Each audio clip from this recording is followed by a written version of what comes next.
G'day everyone, welcome back to Cruising Tomatoes.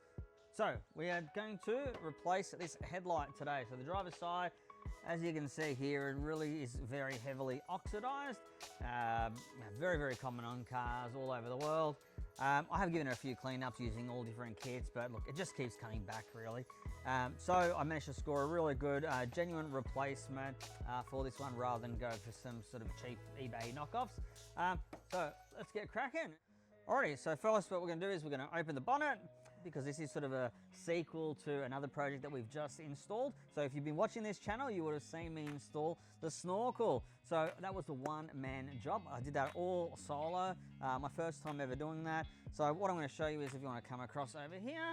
So I've still got the wheel off from this Safari snorkel installation, and the inner guard is off, so it makes it a lot easier to get into the headlight under here because we do need to take it off from there as well. So I've left all that. So first job we want to do is remove this radiator plastic cover. So really it's quite easy to do. So you just give it a little push in the middle, and you can use a flathead screwdriver, or if you'd like an interior plastic trim remover. So there's one, just be really careful with these. They are pretty expensive. I've got quite a collection. So as I said, push in the center, put your little flathead underneath, and just pull it out very gently. There we go. I'm just going to put them all here on the bull bar. You can see here we've got more. Now I've got to admit these are a lot easier than the buggers in the inner guard. They were absolutely horrendous. So these, I've got to admit, are my new best friend. If my best friend is watching, make sure he doesn't find out that I'm saying that. Right, so now we've taken them all off. I'm going to put some over here, and hopefully this should pop off.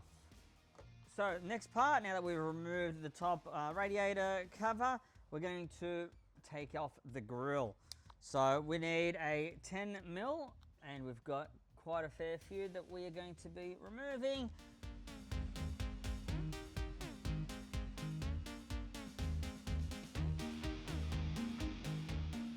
There we go, so we've got 4 there. Now, not sure if there's any more, but let's have a bit of a sticky beak.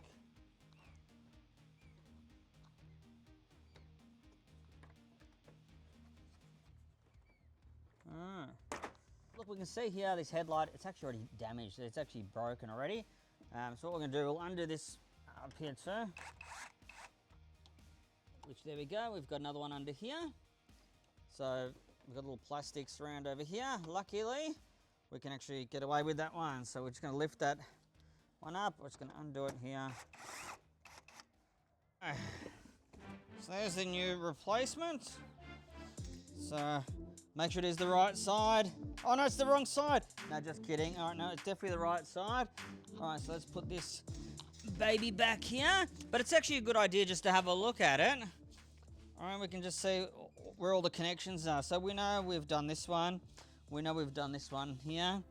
There's another one down the bottom. So it's going to be over here behind the radiator grille. And they're the only 3 bolts that we have to really worry about. So let's go find that third one. We can see down here where I'm pointing. That's the other one. That's the 3rd bolt. Now, if you'll probably notice, just on the other side here, you can see that that bracket is broken too. So very lucky that we are replacing it at this time, not just for the oxidization, but the fact that 2 out of 3 plastic brackets are actually broken. I had to get my trusty extension to get it down here. So there we are. And oh.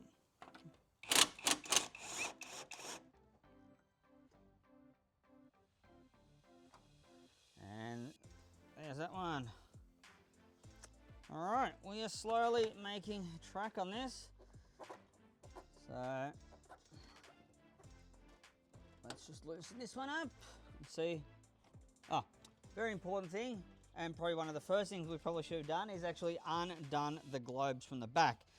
All right, so we've got the indicator one, which again, with the indicator one, you have to get it, you have to get access to it through the inner guard. So really good timing that we do have that off. And then we've got the other three that we can get access through from the engine bay.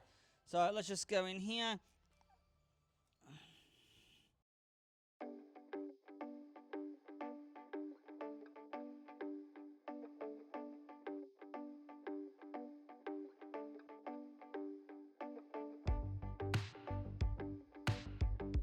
I'm in the guard here. You can see here's the new silicone connection for the snorkel, and just straight up here is the last one that we need, which is the indicator. So we're gonna pull that out.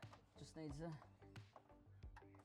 little gentle reminder. There we go. So we've now got everything disconnected. There's a little another grommet, and that one there actually connects directly to the headlight.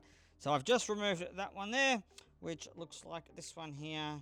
You know, the typical Toyota ones, they're the actual paint ones, but that one was pretty easy to remove. So now that we've disconnected there, you can see we're no longer now connected to the headlight. All right, so it looks like we have a little bit more work on our hands. So it looks like we might have to remove this little plastic trim part here, or at least if we can pull it forward to get in there.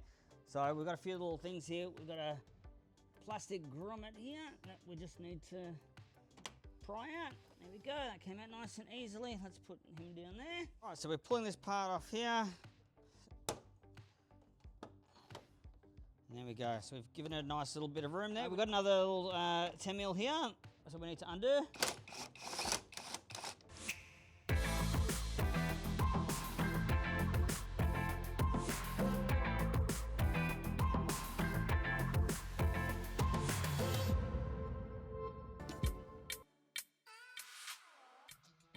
Alright, so here we are. So we've had to do a fair bit of manoeuvring to get this out. Lucky we didn't have to take this off, although I busted a few clips doing that, thinking that was the way. But no, look, this is just a bit of a bugger to get out because of all the brackets that are underneath.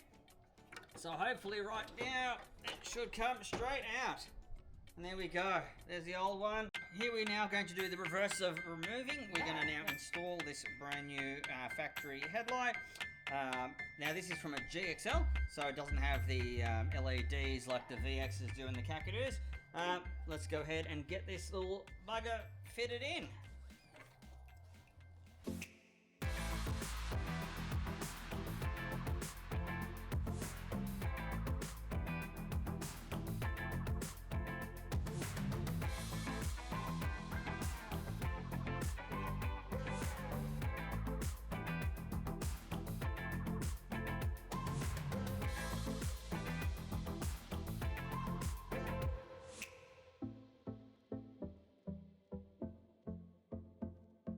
So what we've done, we've managed to get this into place by moving the whole grille. So yeah, be prepared to take that apart. I've now put the first bolt in just then to keep it in place. So apologies we didn't get that on camera, but it was a bit of a two hands and four finger job.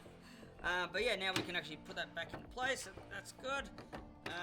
And now we just put everything back together. We've got this little part, this little bolt that we left in earlier on. It sort of came out as we were maneuvering everything, so we are going to put that back in here. I'm just going to make sure it's actually lining up with the actual hole. There it is. Oh. Perfect. You can see everything coming together. So we've got bolt here.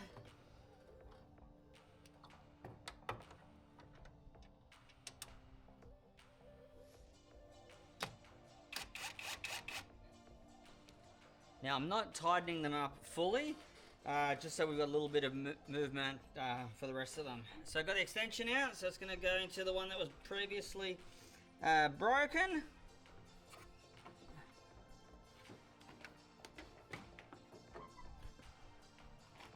What we're doing now is we're going to connect all of the light plugs back in. So we'll start off with, we have this round triangle one, which basically goes into an existing housing right there.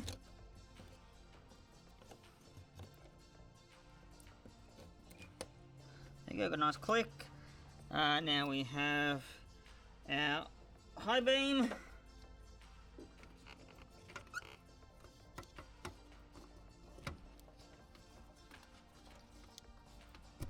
There we go, just give it a little bit of turn so you hear like a bit of click sort of. There's that one. And now we also have two others. So we have the low beam. Here's our low beam LED.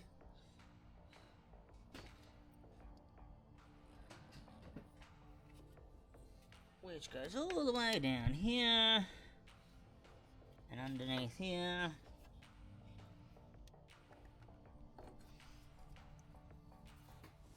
And there it is.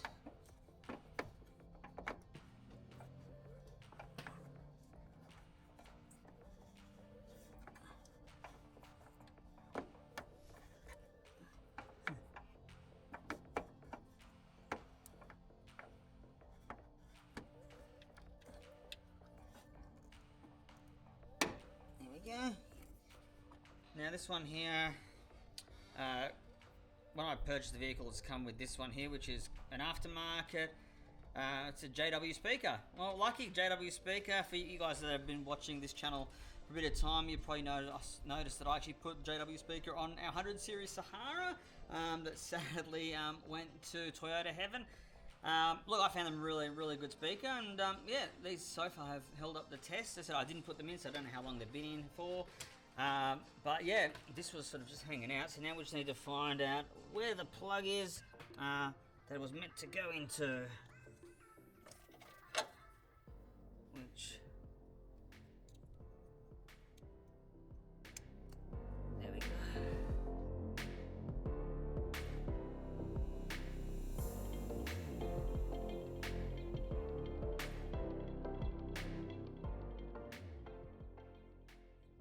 Perfect. Alright, so all of our light bulbs are now in. What we'll do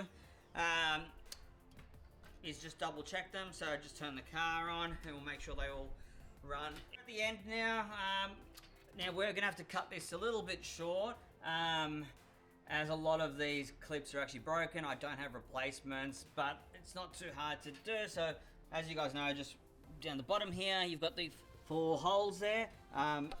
This one here, these little push types.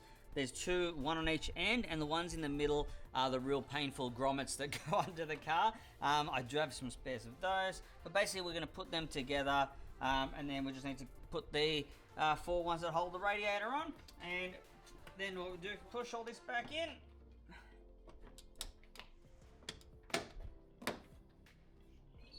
And there's a couple more under here that we're going to push in, and that's it. So the car is now basically all good to go. We've tested the headlight. And now you can see what a bit of that is a bit tedious, but look, once you do it properly, yeah, it shouldn't take you very long, probably I'd say between half hour to an hour job.